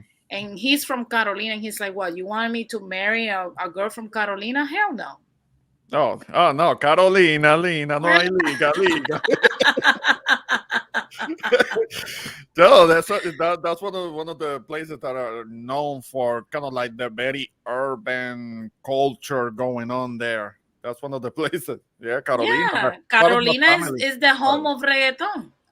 Yeah. You know, and you see these ladies are like that.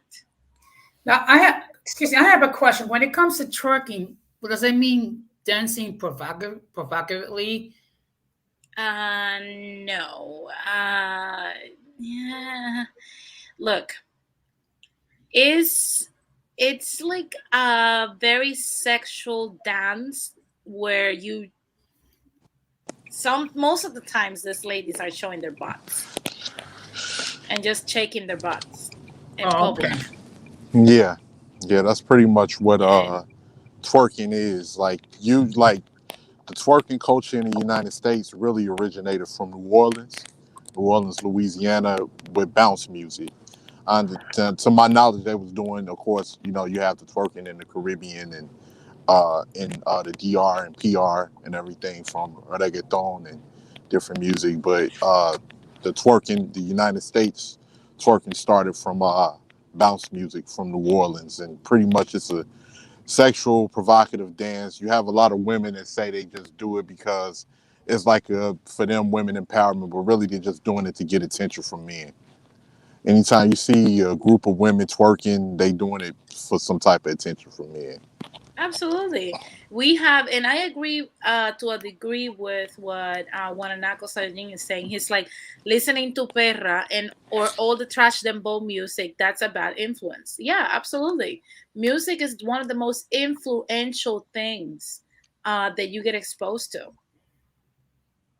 So it's so crazy that we're seeing this stuff. Like I have some of my Latino friends here, like I've talked to them and they're like, no, I'm still married at 31 because, you know, these women are trash. Yeah.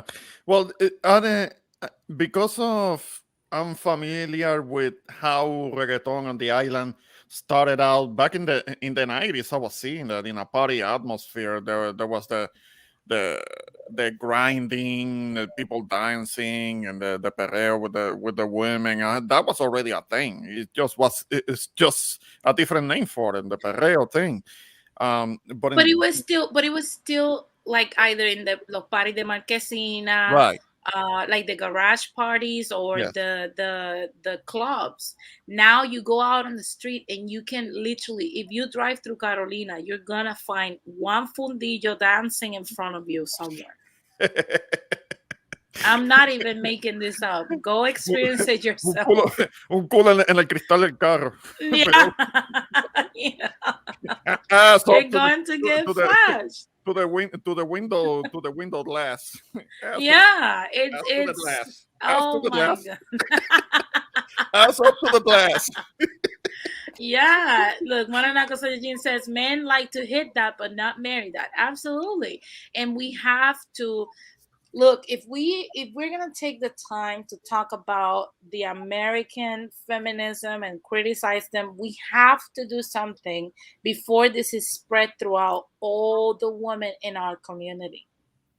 And I think the very best thing we can do is start with the younger women. We just saw freaking Carol G. I love Carol G's music. Yes, I listen to Bichota, but I don't wanna I don't want a 16-year-old listening to that. I don't think even if you're 21, you should abide by that. If you listen to her lyrics, oh my god. And one thing I would say to Sylvia's out there, stop getting these crackhead looking tattoos. Oh no, no, that's kind of like a very rebellious and very masculine thing, getting all covered in tattoos like that. Okay, personally, I don't like it, but it has everything to do with me being from a different time where women had more respect for their bodies and how they look like, and they understood that getting covered in a whole bunch of big masculine ass tattoos is just not a it's not a good thing. It's not a good thing, not a good look. I mean, a man who values himself is not gonna invest in somebody like that. That's a rebellious thing. That's a rebellious thing that's associated with strippers and streetwalkers and the like. And okay, they're free to do it. They can do it all they want, but they're Yeah, not. and it's being pushed. Look, this is Casu.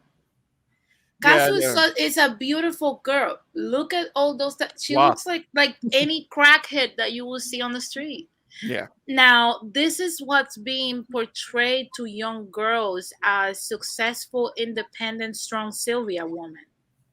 Yeah. And I want to ask the men here: would you wife someone like that? No, no, that Because looks like that's what's being created. But like, would you marry something like that? hell no. Yeah, and the thing is, Did you the see my things that's expression? pushed. No, no, no, no, no. That looks like Look a at Jose. Look at Jose. that Rakim, looks you were gonna say like something. a gang member, like MS-13 motherfucker. That's You were gonna say something, Rakim. Jose can go on. Hold on one second, guys. Okay, go ahead, Jose. You were saying something. You were gonna say something about this. Okay, first of all, she looks demonic. Okay. And if I had a choice of being married to her and being married to a bush, I'll marry the bush. I'd rather no like Mickey Rourke's. Mickey Rourke, like I would rather be on a desert island with a gorilla. Yeah. Yeah. Oh my god. And like I said, this is something that it's it's it's becoming more and more common in the Latin community. And it's I must say, Sylvia is she took the wrong freaking turn, and I don't know where. And it seems like the more you are exposed to college, the more you're exposed to this music. Look, this is the goddess, the Latina goddess right now. Carol G with her blue hair and all her In tattoos and what? stuff. Excuse me. In what universe? In this universe. Not in mine. And let me tell you something. Carol G is a beautiful woman. But look at that image. Isn't that the same thing that we're criticizing about the diverse steps, the ratchet taps, and all this? This is the same thing that's being now promoted. This is a Latin Grammy award winner Yeah. today. Yeah. Yeah, Okay. that's the image of success now. Is unfortunate. I mean, artists back in the day, they will have more class to themselves. The way that they carried themselves, they presented themselves, they had more class to it. But no, it's not like that anymore. Unfortunately, that's No. considered to be old school and passe and del pasado. Yeah, Yeah. yeah, It's turning into you know, more masculinity being pushed out, and you can see it even in the statistics. Like Carol G, for example, she's from Colombia. yeah. Colombia alone, if you isolate it from Latin America, has even a birth out of wedlock rate of 84%. Whoa, 84% of the babies born in Colombia are born out of wedlock. And this is their queen. damn. Carol So, G left, she was engaged to Anuel AA. She left her engagement when she was supposed to get married this year. She left her engagement uh-huh. to, and I knew it the minute she dyed her hair blue. I was like, there's something going wrong here. She dyed her hair blue. She broke her engagement off Mhm. to go show her natural ass on national TV, get all tatted up, and this is what she's doing. Yeah, well, Anuela dodged a bullet. Then Yeah. it's the only way that the only thing that I could say. Even though I'm not a fan of his, but on this one he may have dodged a bullet because she's showing who and what she really is, and Look, that's when her. when they start dyeing their when they start dyeing their hair blue, purple, or green, I mean, you know, Run. they can't be taken seriously. I mean, that's a big red flag. There was a time in history when those colors were reserved for clowns. Not Yeah, because that is anymore. exactly what they look like. They look like clowns because they have clown colors in their hair. and Yep. sometimes in their clothing too. Guys, I remember when we did the stream on No Bullshit regarding these women who had crazy hairdos and tattoos all over the body. She reminds me of one of those retards. Yeah, yeah, Yeah, it's insane. yeah. It's insane. It's getting ridiculous by the hour. That's why I said I'm like we are losing. It's something that I posted like a while ago. We have become so obsessed with women doing everything that a man can do that Mhm. we have forgotten what made a woman unique. This is our Puerto Rican version of Carol G. Elisanich, or whatever her name is.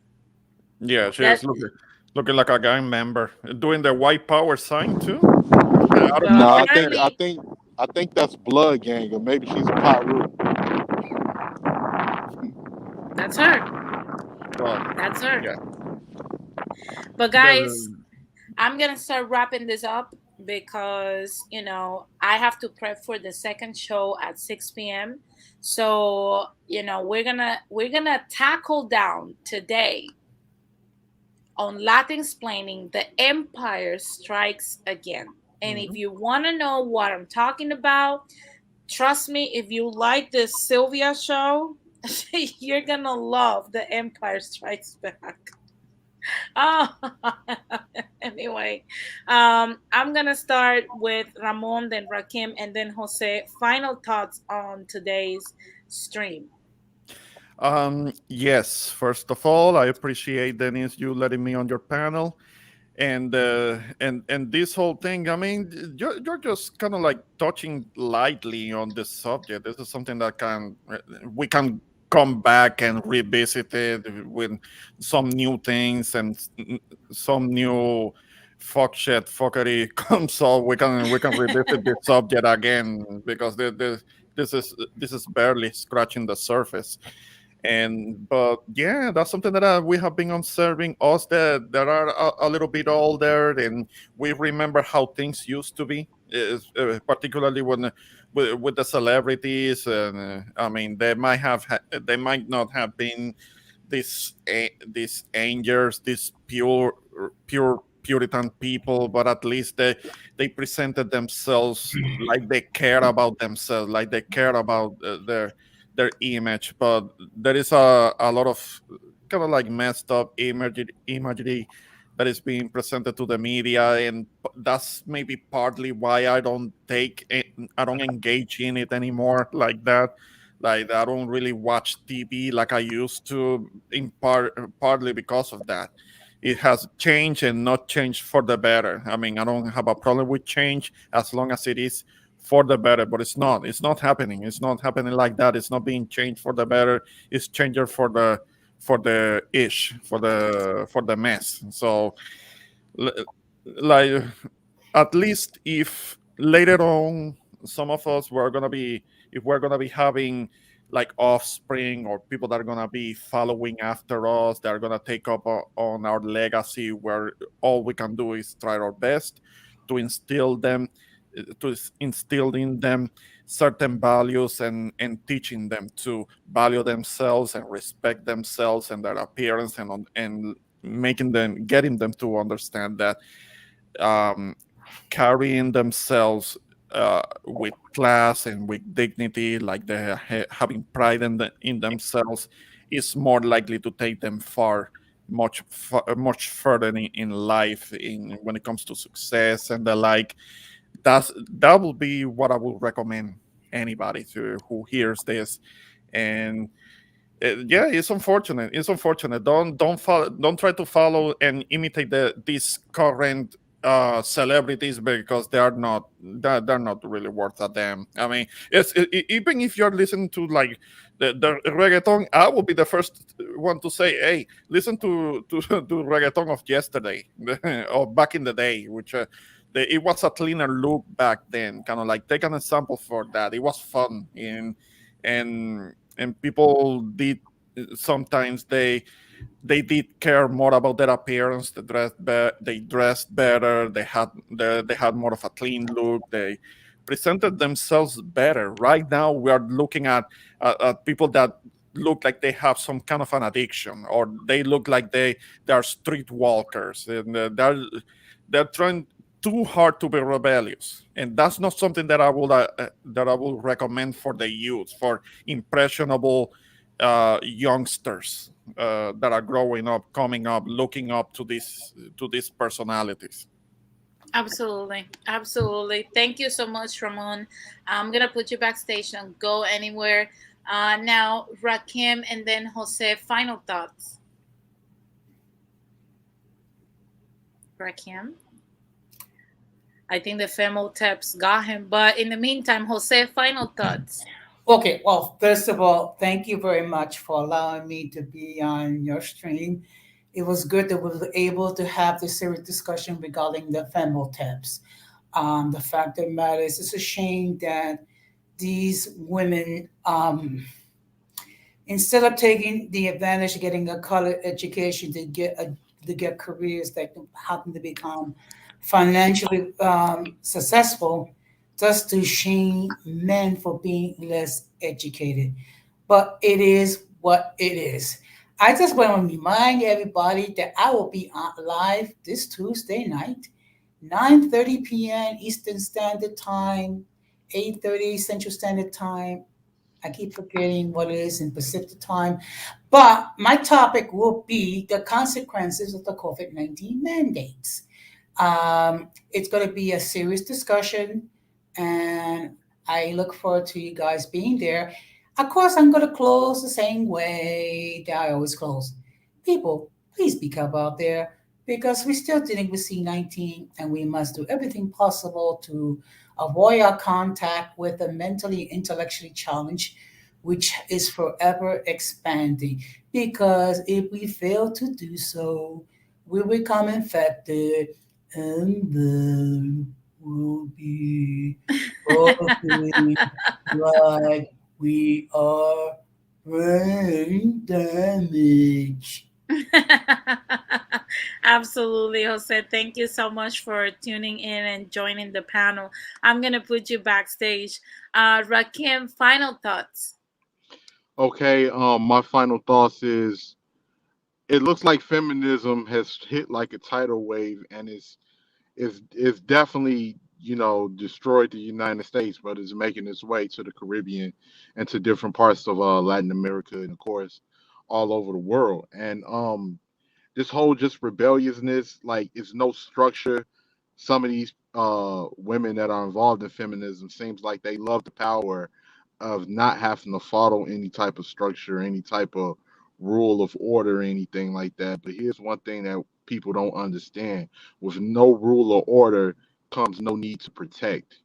If you all are viewed as equal men, we're going to expect you to be able to handle your own. We're going to expect you to be able to protect yourself from any imminent threat, and we're going to expect you to be able to do everything that a man can do, because the rhetoric that's been pumped into these young boys' heads is that women are equal, women can do everything you can do. Don't ever say anything against women not being equal. So now these young boys are growing up with this mentality that women are equal. And with that, you're seeing a decline in the need to protect, to provide for these women. Patriarchy is slowly fading, and they're seeing the disastrous aftermath of that. And now they're complaining because they never really wanted things to be equal. They just wanted the benefits without any of the responsibility, accountability. I want to be able to lead, but when things don't go right with me leading the ship and I crash into that rock or we start to sink, I want you to be able to take control of the sinking ship and get us back to where we need to be. And that seems to be the end all be all for feminism. And I don't know what to say about it. I've seen it do damage to the African American community tremendously, and I would hate to see that happen to the Latin community and any other communities. But it seems like it's starting to make a pathway down there. Absolutely, absolutely, and it's such a shame that we are here witnessing it happening before our eyes. Thank you so much, Rakim. I'm gonna put you backstage. Don't go anywhere, guys. Today's show, like I said, and like Ramon said, we're just scratching the surface. I think I will revisit this later on during this season. We got to talk about Sylvia a little bit more, and like I said before, it's our job to now re-educate this younger woman in our community and stopping them from becoming Sylvia. And because it doesn't pay off. Like I said, if we're seeing the decline of the white community, the black community, the Asian community, we're no different. It's human nature. So it's time to put a cap to it. And I know a lot of women are gonna come at me with the patriarchy, el patriarcado, blah blah blah blah. Well, there are better ways to assess the patriarchy, the negative aspects. There's a lot of positive aspects to patriarchy, and we should reinforce those and then forego of the ones that no longer serve us. But overall, we need to stop our community to mirror the communities that we see today being devastated by feminism and how expensive it has gotten, to the point that a husband no longer in the Latin community can afford Sylvia. And guys, with that being said, I want to thank everybody that has joined in. Like I said, today we're going to have a double whammy, and we're going to discuss the empire strikes again. There's a lot of things happening in Latin America, especially during the election time for many countries, and the empire is not content. And we're going to discuss what the empire is doing to stop our countries from thriving. So if you wonder what I'm talking about, make sure you tune in at 6 p.m. Pacific time, 10 p.m. Eastern time today, and I'm going to discuss it here. And if you have your views regarding what I'm talking about, make sure you also join the panel so that you can have a discussion with me. So, guys, thank you very much for tuning in. This has been another episode of Latin Explaining with Denise. I hope everybody has an amazing Sunday. Get your barbecue, get ready. Next weekend is Thanksgiving weekend. That's my favorite holiday. Make sure you put your turkey in the fridge already if it's more than 20 pounds, because it takes a while to get tall. If you were able to afford a turkey, because they're going very, very, very expensive right now.